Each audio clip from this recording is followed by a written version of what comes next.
Hello മക്കളെ, നമ്മളിന്ന് study ടൈമിൽ എടുക്കുന്നത് 4ാം ക്ലാസ്സിൻ്റെ മലയാളത്തിൽ നേരും നുണയും എന്നുള്ള പാഠഭാഗവും അതിൻ്റെ തുടർ പ്രവർത്തനങ്ങളുമാണ് കേട്ടോ. അസത്യത്തിന് സത്യത്തേക്കാൾ തിളക്കം കൈവരുന്ന സന്ദർഭങ്ങളുണ്ട്. നോക്കാല്ലേ, അങ്ങനെ ചില സന്ദർഭങ്ങൾ നമ്മുടെ ജീവിതത്തിലും ഉണ്ടായിട്ടുണ്ടാവും. ഇനി പാഠത്തിൻ്റെ പേരാണ് നേരും നുണയും. അരമനയുടെ പുറകിലുള്ള തോട്ടത്തിൻ്റെ വലിയ മതിൽ ചാടിക്കടന്ന് ഴാങ് നിരത്തിലെത്തി.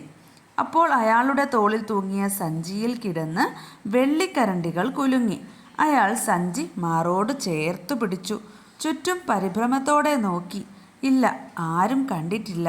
ലോകം മുഴുവൻ സുഖനിദ്രയിലാണ്. അപ്പോൾ ചിത്രത്തിൽ കാണുന്ന ആള് ആണ് ആര്? ഴാങ് എന്ന് പറയുന്ന ആളല്ലേ. അയാൾ മാനത്തേക്ക് നോക്കി. മരങ്ങൾക്കിടയിൽ വലിയൊരു വെള്ളിത്തൊട്ട് പോലെ തിളങ്ങുന്ന ചന്ദ്രൻ. നേരം പുലർന്നാലുടൻ സഞ്ചിയിലെ വെള്ളിക്കരണ്ടികൾ വിൽക്കണം. കിട്ടുന്ന കാശുകൊണ്ട് സഞ്ചി നിറയെ അപ്പം വാങ്ങണം. ഴാങ്ങിൻ്റെ ചുണ്ടിൽ ചിരി പടർന്നു. നേര് പറ, ഈ വെള്ളിക്കരണ്ടികൾ നീ അരമനയിൽ നിന്ന് മോഷ്ടിച്ചതല്ലേ? നടക്ക്, ഇന്ന് സത്യം തെളിയിച്ചിട്ടു തന്നെ കാര്യം. വെള്ളിക്കടയിൽ വെച്ച് തെളിവോടെ പിടിക്കപ്പെട്ട ഴാങ് പോലീസുകാർക്ക് മുന്നിൽ ഉത്തരമില്ലാതെ കുഴങ്ങി. അരമനയിൽ മെത്രാൻ്റെ അരികിൽ കുറ്റവാളിയായി നിൽക്കുമ്പോൾ അദ്ദേഹത്തിനു നേരെ ഒന്ന് നോക്കുവാൻ പോലും ഴാങ്ങിന് കഴിഞ്ഞില്ല. ഈ വെള്ളിക്കരണ്ടികൾ ഇയാൾ ഇവിടെ നിന്ന് മോഷ്ടിച്ചതാണ്. തൊണ്ടി മുതൽ നീട്ടി ജേതാവിനെ പോലെ നിന്ന പോലീസുകാരനെ നോക്കി മെത്രാൻ ചിരിച്ചു. നിങ്ങൾക്കു തെറ്റിപ്പോയി സഹോദര. ഇന്നലെ വിരുന്നു കഴിഞ്ഞു പോകുമ്പോൾ വെള്ളി കൊണ്ടുള്ള ആ വിളക്കുകാലുകൾ കൂടി ഞാൻ സമ്മാനമായി നൽകിയതാണ്.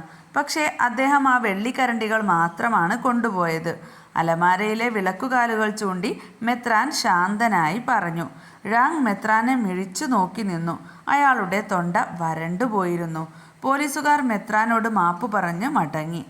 കുറ്റഭാരത്താൽ തല കുനിച്ചു നിന്ന ഴാങ്ങിൻ്റെ ചുമലിൽ തലോടിക്കൊണ്ട് മെത്രാൻ പറഞ്ഞു, സഹോദര, ഈ വിളക്കുകാലുകൾ കൂടി എടുത്തുകൊള്ളൂ.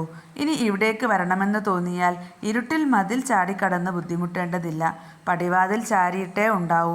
താങ്കൾക്ക് അതുവഴി വരാം. ആരും തടയുകയില്ല. ഴാങ് നിറ കണ്ണുകളോടെ മെത്രാനെ നോക്കി. വെള്ളി വെളിച്ചം തൂക്കുന്ന ചന്ദ്രനെ അത്രയും അടുത്ത് അയാൾ ആദ്യമായി കാണുകയായിരുന്നു. ഇനി നമുക്ക് ഇതിൻ്റെ ചോദ്യോത്തരങ്ങളിൽ നോക്കാം. ഒന്നാമത്തെ ചോദ്യം, വെള്ളിക്കാലുകളും കരണ്ടികളും താൻ സമ്മാനമായി നൽകിയതാണെന്ന് മെത്രാൻ പറയാൻ കാരണമെന്താകും? വളരെ കാലത്തെ ശിക്ഷ കഴിഞ്ഞു വന്ന ഴാങ്ങിനെ രക്ഷപ്പെടുത്താനാണ് വെള്ളിക്കാലുകൾ താൻ നൽകിയതാണെന്ന് മെത്രാൻ കള്ളം പറഞ്ഞത്. അല്ലെങ്കിൽ മോഷണക്കുറ്റത്തിന് ഇനിയും ഒരുപാട് വർഷങ്ങൾ ജയിലിൽ കഴിയേണ്ടി വരുമെന്ന് മെത്രാൻ അറിയാമായിരുന്നു. രണ്ടാമത്തെ ചോദ്യം, ഈ കഥയ്ക്ക് നൽകിയ തലക്കെട്ട് അനുയോജ്യമാണോ? എന്തുകൊണ്ട്? ഴാങ് വെള്ളിക്കരണ്ടികൾ മോഷ്ടിച്ചു എന്നതായിരുന്നു നേര്. എന്നാൽ ഴാങ്ങിനെ രക്ഷിക്കാനായി വെള്ളിക്കരണ്ടികൾ സമ്മാനമായി നൽകിയതാണെന്ന് മെത്രാൻ പോലീസിനോട് കള്ളം പറഞ്ഞു. ഒരു നന്മയ്ക്ക് വേണ്ടിയുള്ള ഒരു നുണയാണ് ഈ പാഠത്തിലെ പ്രതിപാദ്യം. അതിനാൽ ഈ തലക്കെട്ട് പാഠഭാഗത്തിന് അനുയോജ്യമാണ്. മൂന്നാമത്തെ ചോദ്യം, വെള്ളിത്തളിക പോലെ, പപ്പടം പോലെ എന്നൊക്കെയാണ് ചന്ദ്രനെ പറ്റി പറയാറുള്ളത്. ഈ കഥയിൽ ചന്ദ്രനെ വെള്ളിത്തൊട്ട് പോലെ എന്ന് പറഞ്ഞത് ഉചിതമായോ? എന്തുകൊണ്ട്?